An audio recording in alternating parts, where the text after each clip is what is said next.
The girl possesses an extremely rare reversal skill. Ordinary people, once cursed, are instantly consumed, but she is completely immune. Not only that, she can turn it into power instead. The more negative effects she suffers, the stronger she becomes. At first, she didn't understand how the skill truly worked. Chosen by the creator god, she was forced into the hero's party. She planned to handle logistics, just doing chores in the back, but after appraisal showed all her stats at 0. The party sage saw her as useless baggage. On top of that, he was jealous of how close she was to the hero. So that day, without telling the others, he secretly sold her to a slave trader. The merchant personally branded a humiliating slave mark on her face, then lied to the party, claiming she left willingly to return home. The merchant thought he'd make a fortune. Only later did he realize he'd been scammed.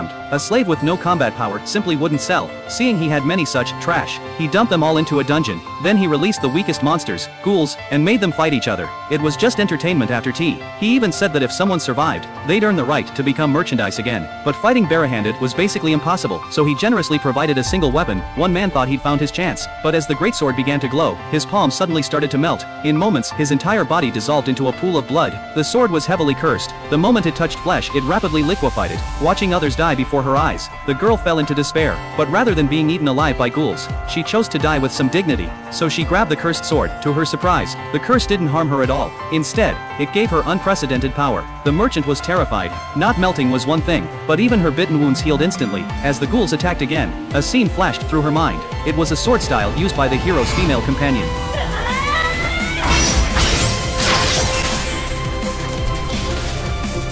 After killing the ghouls, she didn't waste words. One arrow through the heart, she executed the merchant on the spot. Then she silently thought, return. The greatsword turned into a beam of white light, marking itself on the back of her hand. She prepared to leave. That's when she noticed another survivor in the cell, but the person seemed mentally unstable. She would only leave if the girl became her master. With no choice, the girl agreed to the absurd demand. On outside, she realized people openly despised slaves. She didn't want conflict. To survive, her top priority was making money, so she brought Milu to the local guild, planning to register as adventurers, but the receptionist suggested they sell themselves. She meant it as discouragement, hoping they'd give up. The girl refused outright. Mid-conversation, a rank adventurer walked over. He said getting a license was possible, but only after proving their strength. He deliberately picked a high-difficulty quest, then stamped it with the lowest F rank.